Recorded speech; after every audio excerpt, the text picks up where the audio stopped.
Wow, mes gens, venez vous me écouter. La Gluta Boss Compresseur regarde le qui bien n'a pas fait une bonne étude de marché en ouvrant sa boutique. Aussi, elle conseille toutes ces personnes-là qui cherchent à se lancer dans l'entrepreneuriat que, avant de vous lancer dans l'entrepreneuriat, il faut d'abord faire une bonne étude de commerce. Elle voulait tout être comme Aïcha Kamoise. En même temps, si elle tacle nos consoeurs dans la restauration, qui font dans le ndongo, que vraiment, quand elle regarde toutes ces femmes-là, aucune. Oui, pourquoi? Parce qu'elle trouve en fait que toutes ces femmes-là sont sales. J'espère que ce qu'elle est en train de commencer, là, elle va arriver. Pourquoi? Parce que c'est le genre de choses comme ça que la veuve joyeuse n'aime pas. En tout cas, la famille, venez vous m'écouter ces conseils que moi, j'ai trouvé en fait pertinents. Donc, une étude de marché, ça te permet de vraiment de peser le pour et le contre. Voir la viabilité de ton travail, connaître les concurrents qui sont tout autour, connaître la viabilité, ta clientèle cible de l'endroit où tu veux installer ta boutique. On ne crée pas une boutique n'importe comment. Tu te lèves un jour, tu vas créer une boutique quelque part. Non, ça ne se fait pas comme ça en fait. Ce serait trop facile. Tout le monde pourrait le faire. Mais ce n'est pas comme ça que ça se passe. Donc, si les gens qui se lèvent, qui vont créer des boutiques à gauche, à droite, est-ce qu'ils se cassent la figure en 6 mois? C'est parce qu'ils n'ont pas su faire. Tu ne peux pas te casser la figure en 6 mois. C'est que tu n'as pas su faire. C'est simple. Donc, quand on veut se lancer à son propre compte, il faut s'entourer de professionnels. Je ne dis pas revendeurs. Les revendeurs, par exemple, moi, mes revendeurs s'appuient sur moi. C'est moi qui suis leur garantie. C'est moi qui donne la fiabilité et la traçabilité de leurs produits. Donc, eux, ils ont juste à vendre. Moi, c'est moi qui garantis tout. Tout ce qui est réglementaire, tout ce qui est traçabilité, etc. Et si on développe autant de distributeurs, c'est parce que justement, ils savent que nous leur donnons tout ce qu'il faut comme garantie pour pouvoir justement vendre les produits sans problème. Mais beaucoup de personnes, coucou Hortense, Hortense, arrête de te moquer de mon rééquilibrage alimentaire, toi. Mais ce que je voulais dire, c'est que beaucoup de personnes oublient de faire ce qu'il faut à la base. L'étude de marché. Il faut d'abord faire l'étude de marché. Je veux ouvrir une boutique à tel endroit. Une boutique, je ne sais pas, de sac à main ou je ne sais pas quoi. De mèche ou je ne sais pas. Tu fais d'abord une étude de marché. Parce qu'on n'implante pas une boutique n'importe où. On n'implante pas une boutique dans n'importe quelle ville. On n'implante pas une boutique dans n'importe quelle rue de la ville, etc. Et tout. Tous ces paramètres-là sont à prendre en compte. Ensuite, il faut connaître ta clientèle cible. Quel est le potentiel de ta clientèle? Le potentiel de la clientèle que tu peux avoir en t'installant à tel endroit. Si par exemple tu veux vendre la nourriture des Africains, quelque part, est-ce que dans une rue, pareil, je prends toujours l'exemple du 6e arrondissement à Paris, tu veux ouvrir un restaurant africain dans une rue du 6e arrondissement de Paris. Pourquoi pas? Mais en même temps, tu sais que si tu ouvres un restaurant africain dans le 6e arrondissement de Paris, ça ne doit pas être n'importe quel restaurant. Parce que c'est une clientèle chic. Les habitants, ce sont des bobos. Ils aiment voilà, les choses qui sont affinées, des choses qui sont finies. Donc, quand tu vas là-bas dans le 6e arrondissement, tu sais que tu as le budget pour te faire quelque chose de beau, pour attirer toute la clientèle autour de toi. D'accord? Mais si tu vas créer un restaurant, par exemple, à Château-Rouge, ce n'est pas la même rigueur au niveau au niveau de la qualité, du standing, au niveau du standing du restaurant. Ce n'est pas le même standing. Voilà, donc, vous voyez, donc il faut vraiment faire une étude de marché avant d'aller te lancer à faire une boutique. Moi, ça me fait rigoler quand je vois quelqu'un aujourd'hui qui me dit « je veux ouvrir une boutique ». Tu vas ouvrir. L'ère des boutiques est finie. Est-ce que vous avez compris ça? L'ère d'avoir des boutiques, c'est fini depuis longtemps. Je vous le dis. J'ai eu 3 instituts de beauté, 9 salariés, un centre de formation ici à Nantes. La crise de 2018, je l'ai vécue. C'est 2018, hein, c'est ça, hein? La crise de 2018. C'était le coronavirus 2018, hein? Et j'ai connu le passage de, dès que le coronavirus est arrivé, j'ai vu l'impact du coronavirus sur la vente en ligne. Ça veut dire quoi? Ça veut dire que quand le coronavirus est arrivé, par exemple, je faisais peut-être un chiffre d'affaires de 25 000 euros par mois. C'est un exemple que je donne. Dès que le coronavirus est arrivé et qu'on nous a tous obligés à rester à la maison en 2020, dès que le coronavirus est arrivé, coucou les belles influenceuses, dès que le coronavirus est arrivé et que tout le monde a été enfermé à la maison et que plus personne, on ne pouvait plus aller dans des boutiques, etc., mon chiffre d'affaires, j'ai quadruplé le chiffre d'affaires. Ça veut dire que si je faisais 25 000 euros en temps normal sur mon site internet en 2020, quand il y avait la première vague, hein, je vous parle de la première vague du coronavirus là. Si je faisais 20 000 euros en 2020, en 2019, dès que le coronavirus est arrivé et qu'on a enfermé tout le monde à la maison, j'ai fait 80 000 euros par mois sur le site internet. Par mois sur le site internet.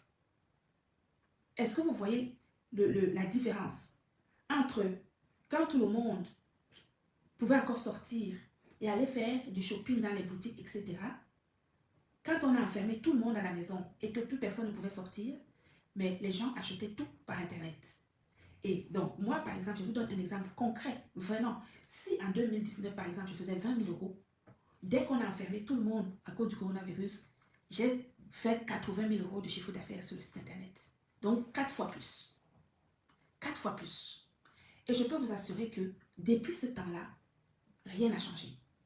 Ça veut dire que les gens, nous tous qui sommes restés à la maison, nous avons pris l'habitude d'acheter sur Internet. Parce que la qualité des choses sur Internet s'est améliorée. Par exemple, pour des gens qui achètent des vêtements sur Internet, la qualité s'est nettement améliorée. Maintenant, on sait que tu peux acheter quelque chose sur Internet et tu peux le renvoyer si ça ne te convient pas, etc. Donc, les personnes qui veulent se lancer, coucou Keira, les gens qui veulent se lancer à leur propre compte, s'il vous plaît, si vous pouvez éviter les boutiques. Parce que quand tu as une boutique, je vous dis, j'ai eu des boutiques que j'ai gérées pendant plus de 15 ans. Quand tu as une boutique, tu as plein de charges. Tu as énormément de charges. Tu as déjà un loyer que tu ne payes pas spécialement si tu n'as pas de boutique, ou en tout cas pas du même ordre. Parce que quand tu as une boutique en ligne, tu n'as pas besoin d'une vitrine.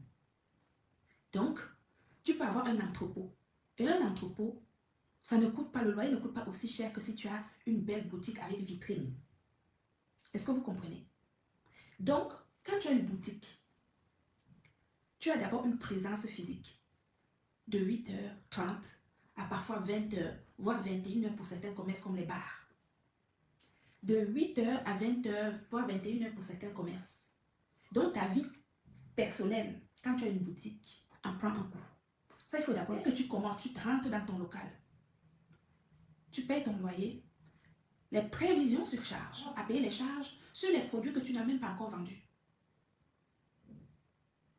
Tu commences à payer l'État. Tu n'as pas encore vendu pas une crème, pas un sac. Mais ils t'ont déjà calculé un minimum de prévisions sur charge qu'il faut que tu commences à payer, soit tous les mois, soit tous les trimestres, en fonction de ce que tu as choisi.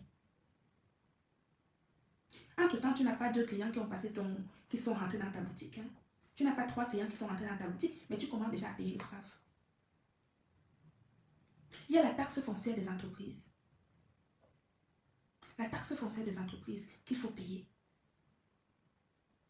Tu n'as pas encore vendu. Tout ça, ça se prévoit. C'est pour cela qu'on parle de business plan. Coucou Nathalie. Il faut aller voir un expert comptable. On ne se lance pas dans le business n'importe comment.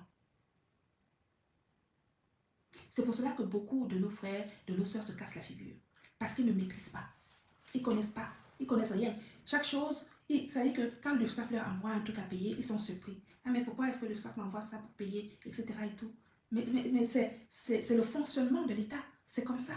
Et il faut prévoir tout cela. Si tu ne prévois pas ça, tu vas faire comment? Donc, les gens qui sont là à réfléchir aujourd'hui, à se dire, j'ai envie d'ouvrir un salon de coiffure, j'ai envie d'ouvrir un institut de beauté, toutes ces choses-là, c'est fini. Il ne faut plus ça. Il faut rester à l'ère d'Internet. C'est sur Internet qu'on gagne l'argent. On ne gagne plus l'argent dans les boutiques, on ne gagne plus l'argent dans les boutiques. C'est fini depuis longtemps, ça. Quand j'entendais les gens dire ici avant, les gens qui disaient, hein, les gens qui disaient, il y en a une là sur les réseaux sociaux qui avait dit que je n'avais pas de boutique, que je n'avais pas de boutique, donc que je, mais moi je plains ceux qui ouvrent les boutiques. J'ai eu des boutiques, je sais ce que c'est. Déjà, le temps de présentiel, ta famille en prend un coup. Moi, si j'ai divorcé avec mon ex-mari, c'est à cause des boutiques. C'est à cause des boutiques. Parce que tu n'as plus le temps de t'occuper de ta famille, tu n'as pas le temps, tu es toujours en train de courir, à jeter les enfants chez les nounous, etc. Et machin. Et quand le mari est absent et qu'il est en poste loin, et quand tu rentres au week-end, toi tu es fatigué, etc. Et tout parce que tu as travaillé toute la semaine, etc. etc. C'est fini les boutiques. Les gens qui ouvrent les boutiques, je ne sais pas qu'est-ce qui les conseille. Quand je vois dans la région parisienne, il y en a encore qui sont encore en train d'ouvrir les boutiques. Tu ouvres une boutique pour amener où là, aujourd'hui là, où tout le monde fuit les boutiques, où tu peux vendre un produit même si tu es au fin fond du village. Tu peux créer un champ d'épices quelque part au fin fond du village, à Pekawit chez moi là-bas, à Bipokandom là-bas.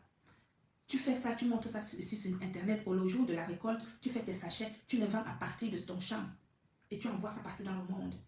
Toi, tu vas t'asseoir et aller ouvrir une boutique pour faire quoi? L'argent que tu injectes pour acheter le pas de porte, l'argent que tu injectes pour acheter le fonds de commerce, l'argent que tu injectes pour prendre les salariés.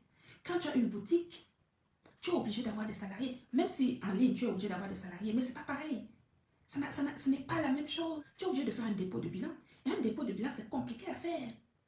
Un dépôt de bilan, c'est compliqué à faire. C'est-à-dire que tu crées un business, tu crées une boutique, l'affaire ne marche pas. Tu penses que tu vas fermer la porte du jour au lendemain, tu pars. C'est pas comme ça que ça se passe. Hein. C'est très compliqué. Tu es obligé de faire un dépôt de bilan. Passer au tribunal de commerce là-bas. Expliquer pourquoi ton affaire n'a pas marché devant le tribunal de commerce. Et si toi, tu étais justement le gérant de ton entreprise, tu peux être condamné parce que tu as mal géré ton entreprise. Est-ce que vous savez ça que tu veux? Si tu as une entreprise et que ça ne marche pas, tu ne fermes pas boutique du jour au lendemain. Tu as un bail 369. Le bail 369, ça t'oblige à rester dans ce local pendant 3 ans minimum. Et c'est reconduit par tacite reconduction jusqu'à 9 ans. Si tu veux se défaire de ce bail avant les 3 ans, avant la 3e année, 6 mois avant, tu es obligé d'envoyer une lettre recommandée avec accusé de réception à ton bailleur en lui disant que tu vas partir de son local 6 mois avant. Ça lui permet d'avoir le temps de trouver quelqu'un d'autre. D'accord? Voilà. Et si tu fermes boutique parce que ton entreprise n'a pas marché, tu ne peux pas fermer ta boutique du jour au lendemain. Tu es obligé de faire ce qu'on appelle un dépôt de bilan auprès du tribunal de commerce. Et quand tu fais un dépôt de bilan, c'est-à-dire tu déposes les comptes. Et les juges au tribunal de commerce regardent tes comptes, voient ce qui n'a pas marché. Et tu es là-bas comme si tu es au tribunal. Les gens rigolent avec l'entrepreneuriat, vous pensez que c'est la blague? Ah oui, oui, oui. En fait, tu te retrouves au tribunal. Au tribunal de commerce, il y a les juges qui sont là, tu t'assois, tu expliques pourquoi ton business n'a pas marché. Ou là, qu'est-ce qui a fait que tu n'as pas pu bien gérer ton histoire? Si dans les comptes, parce que tu leur envoies d'abord les comptes avant le jugement. Donc, eux, ils ont le temps d'étudier d'abord les comptes pour voir justement là, les failles. Ce qui n'a pas marché sur ta comptabilité. S'ils voient dans ce bilan, dans ton dossier, que c'est par mauvaise gestion que ton business a échoué, tu vas être condamné. Tu vas être condamné. Ils vont te ficher à la Banque de France et tu ne vas plus jamais créer quelque chose pendant au moins 5 ans. Donc, quand vous prenez la gestion d'une entreprise, il faut savoir que ça vous engage. N'acceptez pas de gérer une entreprise. Si par exemple vous êtes associé, que vous êtes dans une SARL, sachez que le gérant de cette SARL a des responsabilités qui peuvent être graves. Si cette SARL se casse la figure de son fait, il peut être condamné, fiché à la Banque de France et interdit d'exercer comme entrepreneur pendant 5 ans. Fiché à la Banque de France, ça veut dire que tu ne peux pas avoir de carte bleue, tu ne peux pas avoir de chèque. Et tout, tu ne peux pas prendre de prêt à la banque. Puisque dès que tu vas à la banque, la première chose que le banquier fait, il tape ici sur Internet, là-bas à la Banque de France pour voir si tu es fiché là-bas. Coucou Aurore. Si tu es fiché là-bas, aucun banquier ne peut te prêter de l'argent. Et ça pendant 5 ans. Donc tu es foutu pendant 5 ans.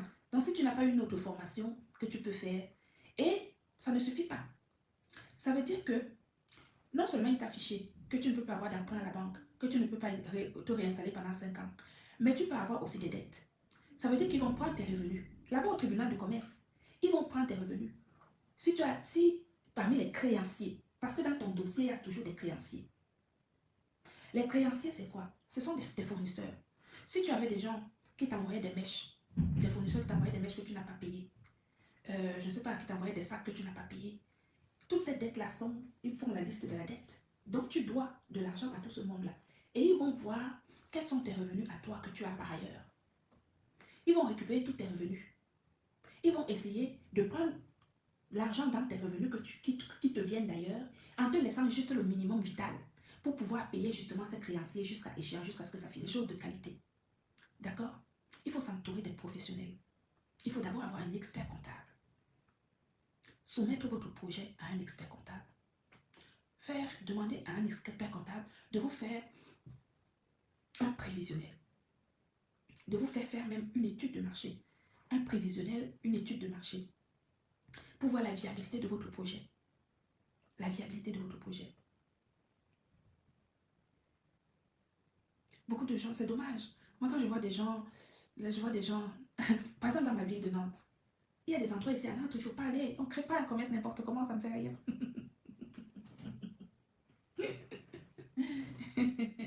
Je vous assure, mais un peu comme dans toutes les grandes villes, il y a des endroits où tous les commerces, on n'implante pas n'importe quel commerce, n'importe où. Le commerce, il faut l'implanter là où tu as plus de chances que ça vive. Sinon, il y aura des commerces un peu partout, n'importe où. Je donnais un exemple l'autre jour. C'était quand hier, je parlais d'une fille que j'ai coachée, ici, ici dans ma ville. C'est une jeune Ivoirienne. Je l'ai expliqué hier quand j'étais en live sur mon profil. Une jeune Ivoirienne. Elle était commis dans un restaurant. C'est-à-dire, elle aidait un chef à cuisiner dans un restaurant. Et on faisait du sport du sport dans la même salle. Et elle me voyait sur Facebook, etc., faire la promotion de mes produits et tout. Et ça, il y a 4 ans de ça. Et un jour, elle vient m'aborder, elle me dit, madame, est-ce que c'est vous que je vois sur Facebook, etc., à parler de vos produits? Je lui dis, oui, c'est moi. Elle me dit, vraiment, je vous admire énormément. Moi aussi, j'aimerais me lancer, mais j'ai vraiment peur. Je ne sais pas par où commencer. Ça m'a l'air très compliqué. J'ai peur de ne pas réussir, etc. Je lui dis, vous êtes dans quel domaine? Elle me dit qu'elle est dans la restauration. Oh, mais je lui dis, c'est génial. La restauration, c'est là où on gagne le plus d'argent et vite. Si tu es dans la restauration, tout le monde a besoin de manger. Tout le monde a besoin de manger. Après, il faut voir comment est-ce que tu veux te lancer. Je lui ai tenu le même langage que je suis en train de retenir aujourd'hui. Je lui ai dit, ne cherche pas à ouvrir un restaurant. C'est fini. Ouvrir un restaurant où tu vas te prendre la tête et tout ça. Je dis, hein, les Camerounaises qui font à manger là sur les réseaux sociaux, où sont vos pages? Où sont vos pages professionnelles de traiteurs? Parce que moi, je ne vois pas vos pages professionnelles. Hein. Je vois plusieurs Camerounaises là, par exemple, qui font à manger. Mais où est la page? Elles font quoi à manger? On ne sait pas ce qu'elles cuisinent. Avec leurs sales vêtements sur elles, en train de laver le poisson et tout. Qui va acheter le poisson là? Franchement. En tout cas. Croyez en vous, mes amis. Nous sommes en Europe. L'Europe où nous sommes là, ça nous donne une chance inouïe. Vous pouvez gagner de l'argent ici, si vous savez faire. Ne cherchez plus à aller ouvrir les boutiques, les machins, tout ça, là, c'est dépassé. Vous faites des choses à partir de chez vous. Elle a commencé chez elle. C'est quand ça l'a dépassé qu'elle avait tellement de commandes que le maire lui a permis de faire un laboratoire. Mais elle a commencé en faisant la cuisine chez elle. Donc faites ça chez vous, à partir de chez vous. Tu n'as pas besoin d'avoir une cuisine à part, etc. Je connais une autre fille sénégalaise, c'est la même chose. Elle aussi, elle fait les marchés. Elle alors, oh là là, c'est même pas la peine.